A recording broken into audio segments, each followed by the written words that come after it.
About a year ago, the word of the Lord came unto me, saying, persecution is coming, and to prepare the people of God for that. Maybe about 20 years ago, or maybe a little more than that, several professors of missions from the United States went to China with one mission in mind. They wanted to know what made the church in China to survive the cultural revolution that was brought to China by the late Premier Mao Zedong. You heard of Mao Zedong? Okay, he was the one who introduced communism in China, and he executed a 50-year policy called Cultural Revolution, where the sole aim was to eradicate every form of superstition and religious belief from China. So churches were closed, bulldozed, pastors were arrested, and all manner of persecution were unleashed against the church during a 50-year terror. And the ultimate aim was to totally get rid of religion, whether it's Buddhism or spirit worships or Christianity, totally from China. But at the end of the 50 years, Mao Zedong died, as all leaders die. But the church, instead of being extinguished, grew many, many times. So, these professors of missions went to China with a mission to find out what was their secret for this exponential church explosion and growth.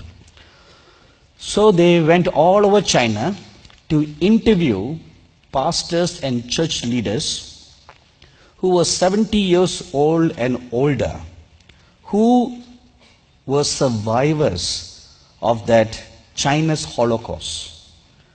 So at the end of their month-long survey and research, these missions professors gathered together and they collaborated, they compared all their notes together, and they came to one conclusion. And all the Chinese church elders and pastors who survived the Holocaust gave them a similar answer concerning how they survived and what caused the church to grow instead of being extinguished.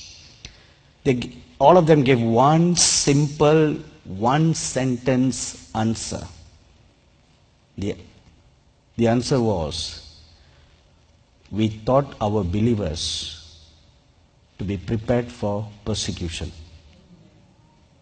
That was the simple answer. The church in China were prepared for persecution. They were made ready to face persecution. And as a result, they made their faith to grow strong and to stand against the persecution that came. So the enemy came like a flood, but the Lord within them lifted up a standard against all the onslaught of the enemy. And the church in Russia survives till today. The church in China survives till today.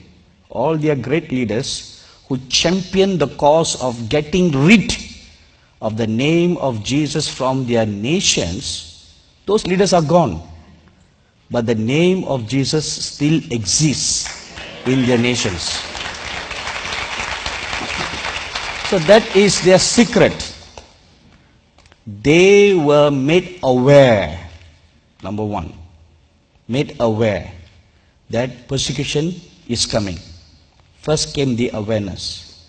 Secondly, they made themselves ready to face the enemy. If you don't face your nemesis, how will you know your enemy? You know, every fighter who goes into a boxing ring, they assess the enemy. You know, sometimes they'll watch these fighters fighting other matches. They sit in the crowd as one of a viewer, a spectator, and they study the strengths and the weakness of the opponent. And then they prepare themselves against all that. Then you are ready to attack your enemy at his weakest strength. So in the same manner, now persecution is coming. This is not something new.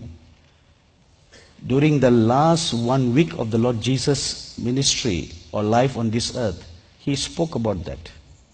But now, in these last days, he's saying, it is coming. So get ready, prepare my people. That was the command or mandate that the Lord gave me. Prepare my people. Design a special program on your television network and create an awareness that this is coming. And what should the church do? What should the believers do? And the most stirring experience I had was what happened in the month of June, like I told you last night, during our annual prophetic conference in Jerusalem, where the Lord appeared to me one day with tears running down his eyes and with a great sorrow on his face, saying, persecution and martyrdom is coming, but my people are not ready for that. And when he said that, I looked at his face. There was great sorrow. You know, when you're not ready, it means you'll fall away. Right? You'll fall away. Just like the story I told you about the pastors in Russia. That one man who survived himself went through all the ordeal, all the buffeting in his body, all the killings of his family, church members, but at the last moment, he gave up his faith. If you deny the Lord will deny you. Right? The Bible says that very clearly. You cannot say, the Lord understands my weakness. Here's my heart, Lord, take and seal it for thy